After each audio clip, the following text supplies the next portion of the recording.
Hello everyone, welcome to Venkanna Englishguru. Yes, am I visible to you?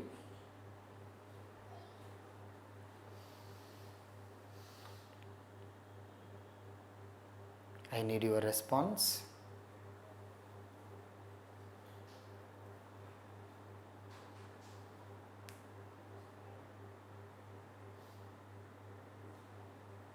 Yes?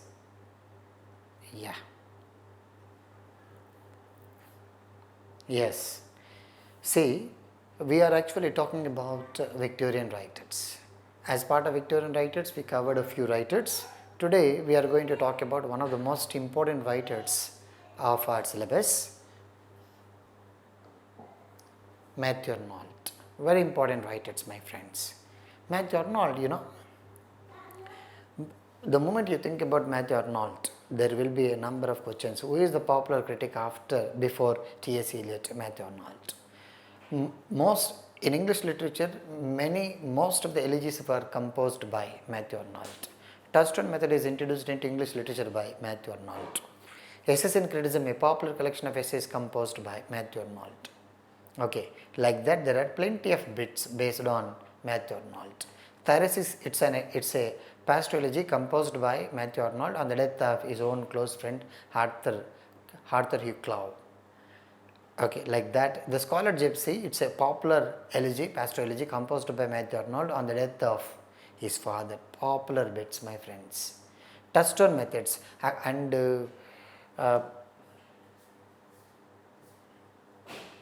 there were plenty of bits like who made a statement that Chaucer is not a classical poet, Matthew Arnold. According to Matthew Arnold, and who are considered to be classical poets, and I told you a popular abbreviation like mnemonic code HDSM, Homer, Dante, Shakespeare, Milton. And who, apart from Chaucer, whose poetry did not have seriousness, according to Matthew Arnold, Robert Burns. And Matthew Arnold called Chaucer that he was not a classical poet because his poetry did not have seriousness. Like that, there were plenty of bits if you read previous Ugc-Net set or PGT English examination question papers. So you can see Matthew Arnold, and Matthew Arnold's father was dash popular question HM, and who of the following English writer worked as the school inspector? Matthew Arnold. All these were popular bits, my friends. So you can see he was, and his age 1822, 188 is the age of the birth of T.S. Eliot, and he was an English poet and cultural critic, and he worked as the inspector of schools. Next, father Thomas Arnold and celebrated headmaster, very important. Next, has been characterized as a sage writer.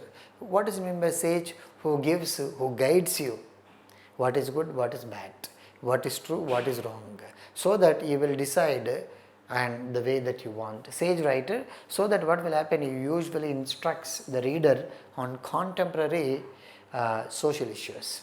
He was also an inspector of schools, and for 35 years supported for the concept of state regulated secondary education, free and compulsory education till high school level. Next, Arnold is regarded as the greatest elegiac poet. He is compared to Virgil. Virgil was a popular classical poet who composed a lot of elegies. That's what Matthew Arnold is compared to Virgil of Victorian period. Next, he was popular for writing these pastoral elegies: Rugby Chapel, Thyrsis, Scholar Gypsy, Dover Beach, and popular elegies. Elegy refers to a poem that is written on the death of a person. Pastoral elegy refers to a poem that is written on the death of an important person. Most of the poems composed by Matthew Arnold are considered to be pastoral elegies. Next, he is mainly writer of personal expressions of grief. He talks about his own personal experiences. He says that you need to cry if you have a problem, but alone, not in front of other people. If you cry in front of other people, what will happen? Your inner and your pessimism level and will increase and you will be disappointed. So that's what, whenever you want to cry, cry alone. That's what he says.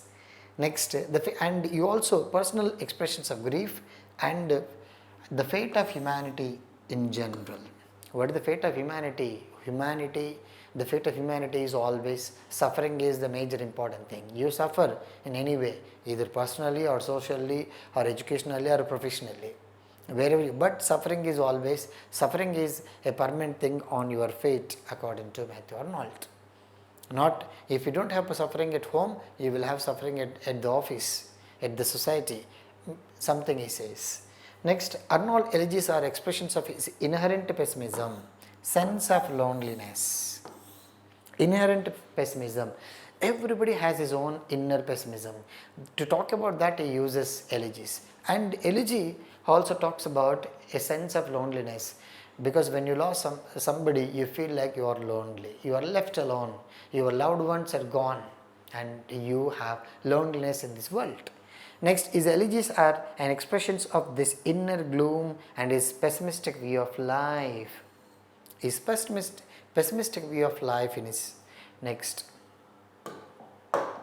his expressions of grief.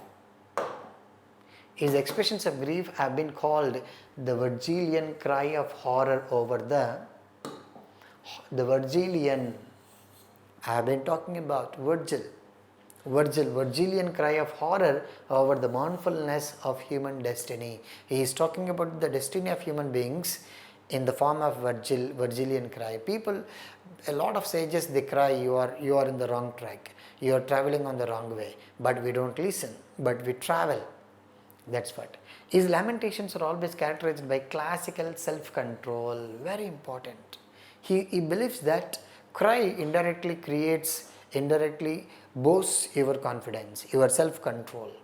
But the cry, if you cry in a public world, then you will have a lot of suffering. You need to cry.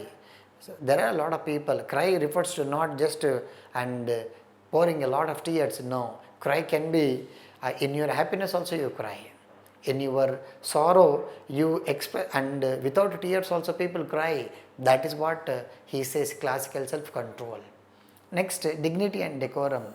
The concept of cry which will indirectly create your dignity. Next, for example, Rugby Chapel, which is written on the death of his own father. Okay, his own father, or else, and this Arnold's elegiac genius at his best.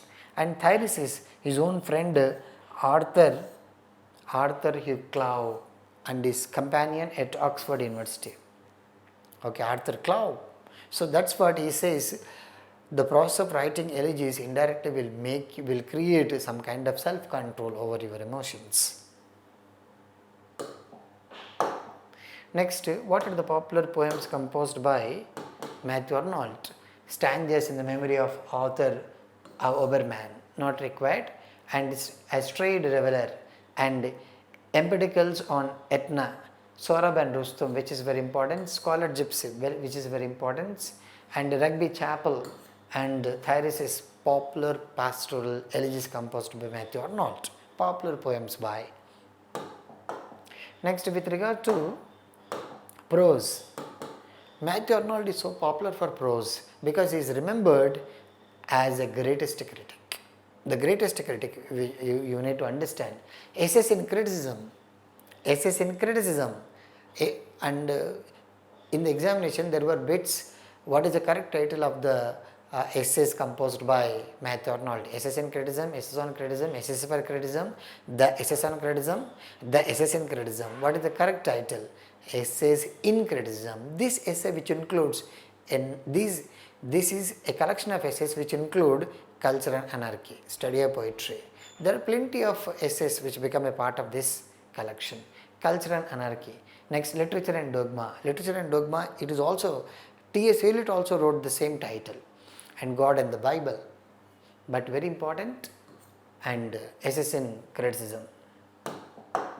Next, study of poetry, my friends. As part of PGT, TGT, as part of school assistant, some of you might be preparing for PGT in English. So page it in English, which includes a lot study of poetry. Study of poetry, this essay is actually a part of the PGT. I am just giving you some kind of summary. And contrary to the Platonic prediction, Arnold believes that poetry has significant. He believes that poetry is to be written for two major purposes: process of knowledge construction, creation, and progression of human beings. For the development of human beings, you need to study poetry. For the process of new knowledge, for creation of new knowledge, study of poetry is very important. These are the two important purposes of study of poetry. Next, as an artistic endeavor, poetry provides reflection and commentary on the finer aspects of survival and struggle. Poetry provides an opportunity to reflect yourself, what you've been doing, what is the purpose of your life, and what needs to be done, what is your identity in this world. That is possible when you read poetry. Next, poetry is also very important for your survival, why you have been leading your life, how to survive in this world, and what are the reasons for your survival, reasons for your struggle, and how you are able to overcome those struggles. Study of poetry provides ways, means to these. Next, and it is elemental to the investigations in theology and science. Theology, study of new knowledge, science, So, if you want to create new knowledge, if you want to update yourself in terms of science and technology, study of poetry becomes an elemental, which is very important aspect. Next, Arnold claims that the need for poetry and its faculties will help human beings harness purpose and tranquility.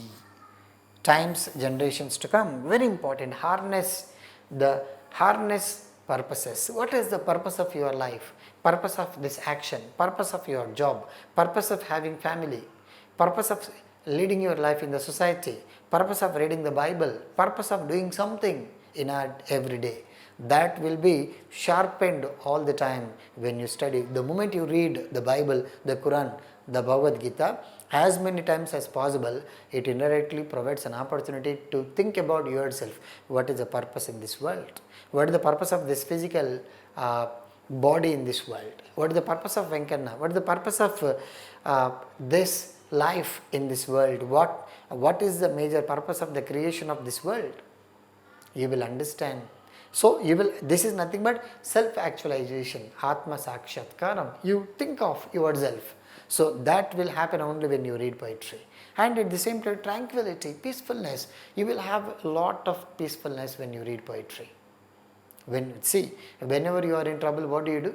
Whenever you are happiness, what do? You visit temple, you visit church, you visit mosque.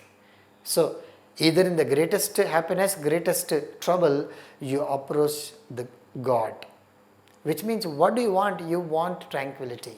And this tranquility is possible when you read the Bible, when you read the Quran, when you read the Bhagavad Gita. That's what the study of poetry provides an opportunity to have a lot of peacefulness and to understand the purpose of your life in this world. Next, Arnold believes that the central thought of the poem matters. A very important thing is, what is very important? He believes that two things.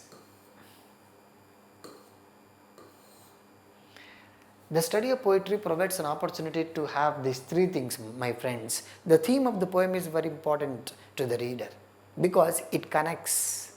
So, the theme, whether the poem is composed in the form of ode or sonnet or elegy or something which is not required, what is the central idea that is being conveyed in the poem? Which is very important because this theme indirectly connects, because we are connected. How? The theme English, the theme literature, the theme ELT, the theme to become English teacher. Yes or no? So, the thing is, we are connected. How? In terms of the broad idea, broad concept. So, he believes that the study of poetry, in the process of study of poetry, what is very important? The central idea is very important. And what is not required? And stanza forms or meter or figurative expressions, these are not going to impact the reader. What is the central idea that is being conveyed by the reader, conveyed by the writer, conveyed by the poet? That there is a connection between the thought and the reader. If the thought is connected to the reader and that is connected to the emotions of the reader, and he will be influenced and he will go on reading. That will indirectly make him to go in a proper way.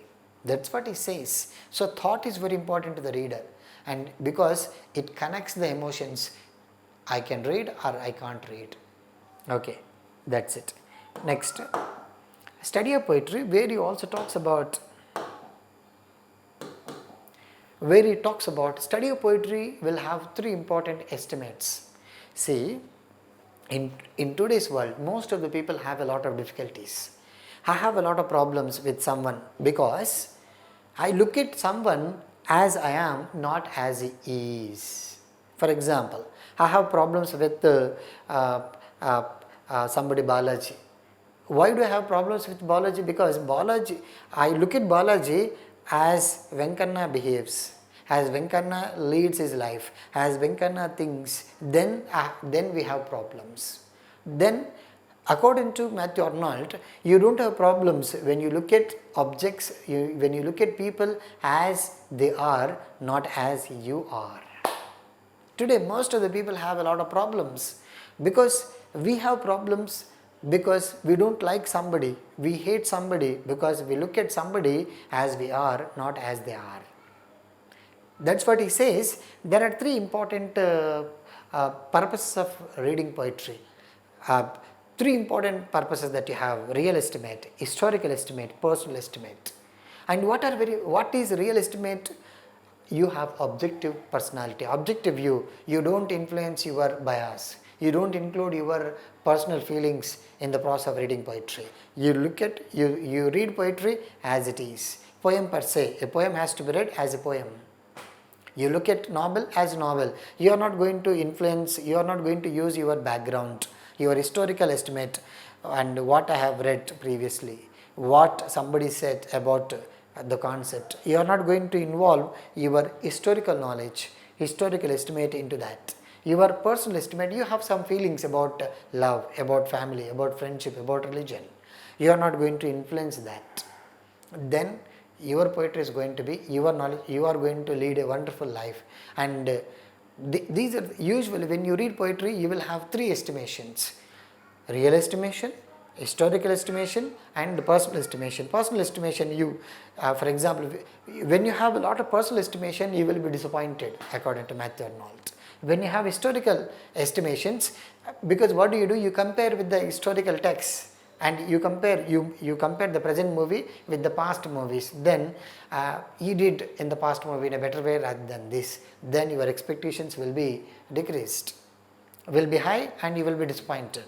So that's what he said. You will have three important estimations, and the most important one is real estimate rather than historical or personal according to Matthew Arnold.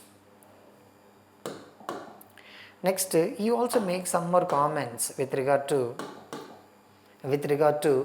study of poetry. Even though historical personal estimates are less reliable, see, historical and personal estimates are less reliable, not considered, because they involve a lot of bias. What is very important? Real estimate is very important. Next, often the context of the text dominates the reader's perception and makes them overlook its manifest flaws. Historical significance can hide these shortcomings. Historical estimates, what will happen? You compare the present text, present poem based on the previous poems, and what will happen? And it dominates that.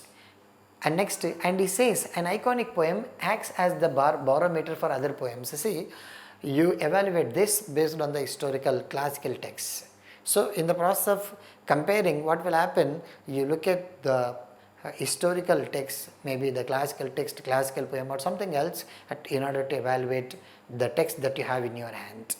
Iconic, classical. Okay, next, Arnold exhorts people to devote such classical works of poetry to educate their sense of judgment and censure, but still remain aware of their own flaws and errors. He believes that even many of the historical texts will have a lot of flaws, weaknesses. It is not good all the time to implement historical estimation in the process of evaluating poetry. Next, and study of poetry also provides an opportunity to have a lot of inspiration. a lot of imitation. How? When you read the Bible, what will happen on the 1st January, you go to the church and you open, you will have one sentence.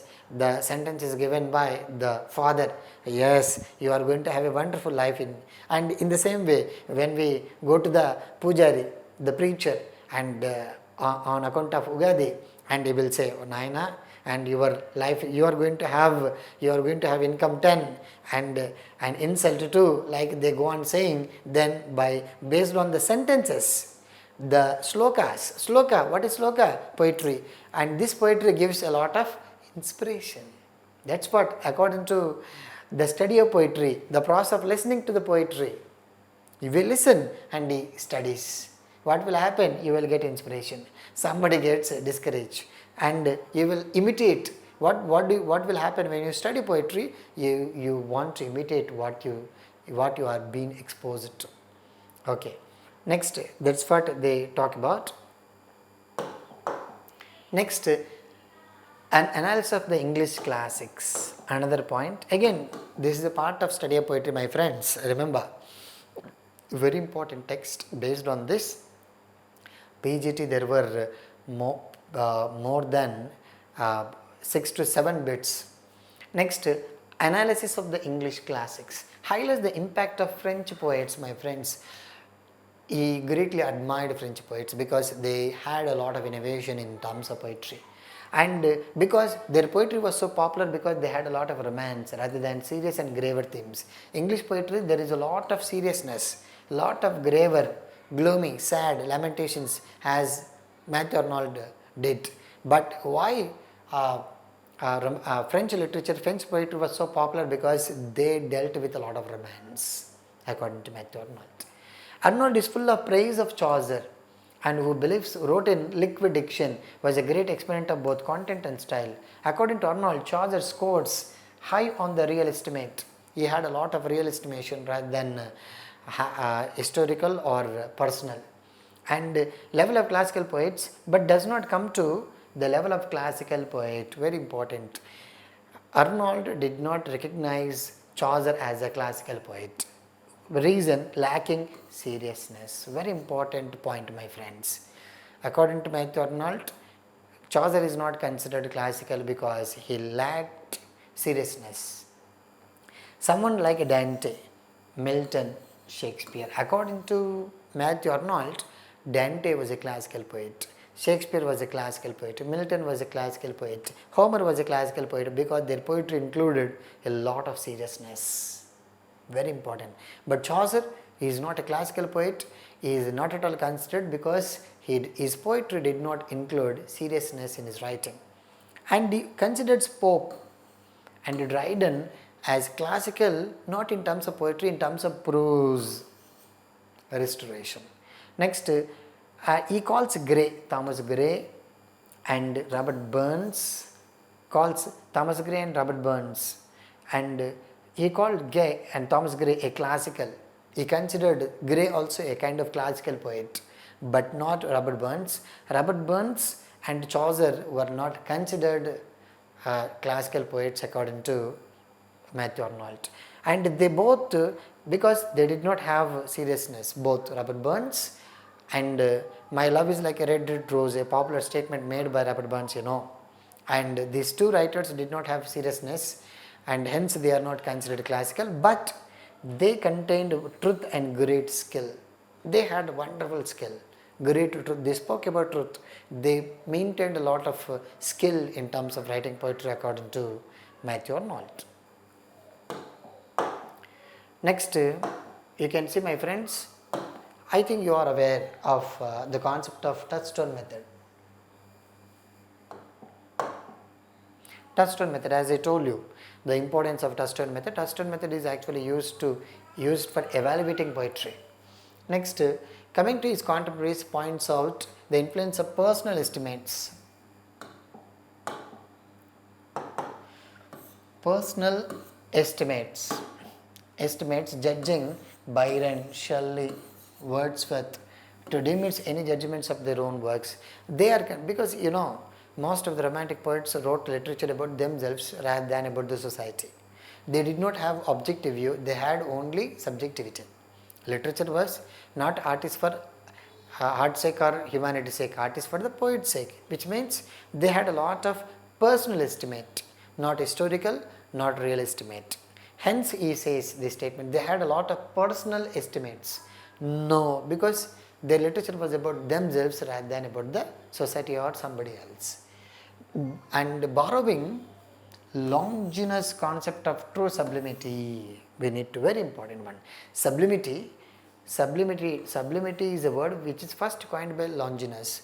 Longinus, Horace, Homer and Achilles, all these were popular classical writers and poets, some of them.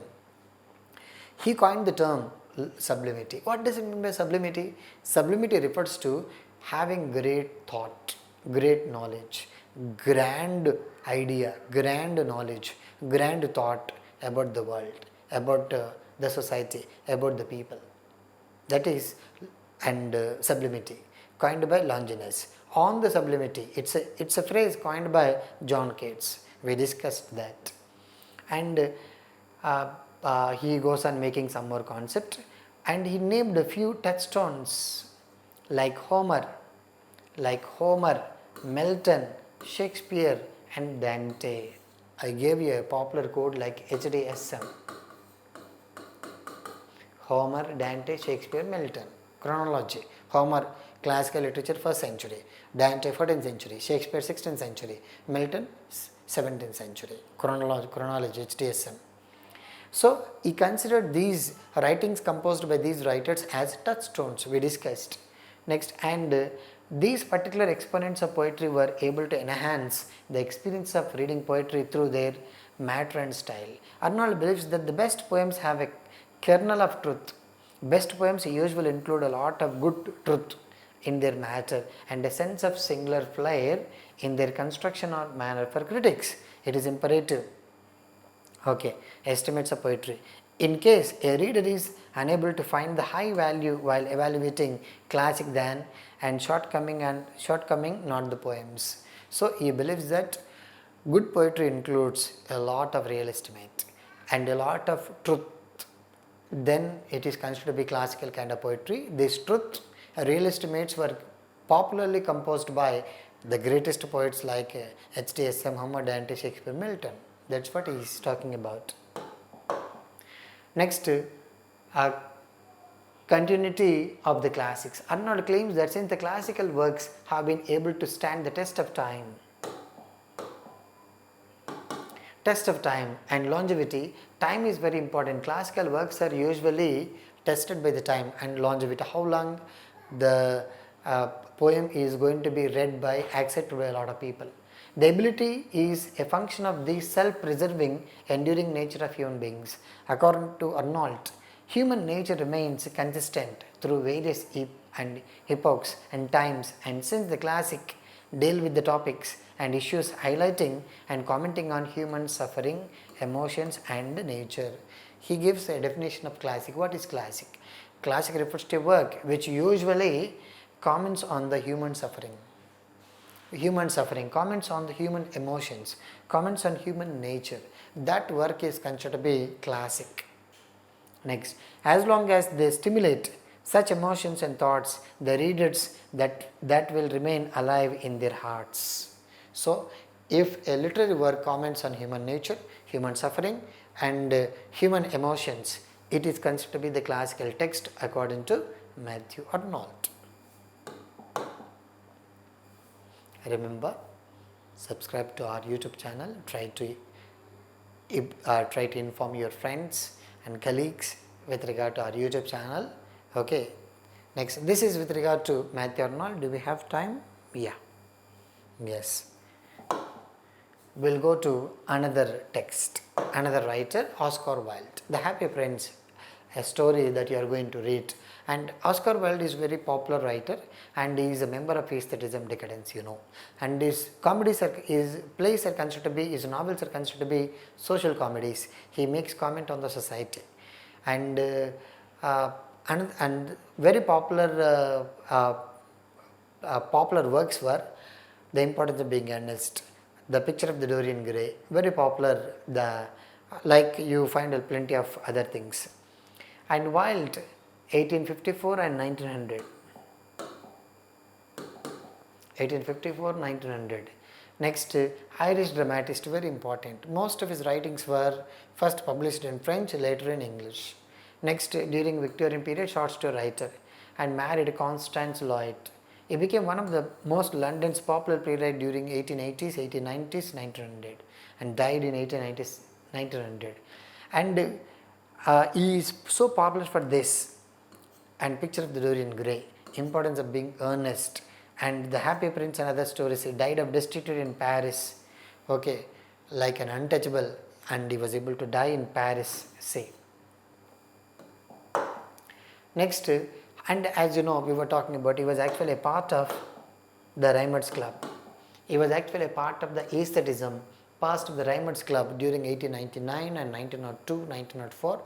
A few Irish writers in London established a group, a company. This company works for the welfare of Irish people, Irish myths, and they go on exposing the themes, myths of Irish people in terms of English literature. That's what the major aim of Rymers Club or Irish Dramatic Theatre. This club included and a few Irish writers like W.B. Yeats, Ernest Dawson, Lionel Johnson, and Lady Gregory and Oscar Wilde. Like there are plenty of writers.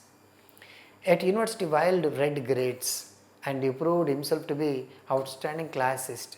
First at Dublin, later in Oxford, where he was educated. Two universities, University of Dublin, University of Oxford. He became known for his involvement in the rising philosophy of aestheticism, artist for heart's sake, which was coined by Walter Pater and John Ruskin. These two were the gurus of Oscar Wilde.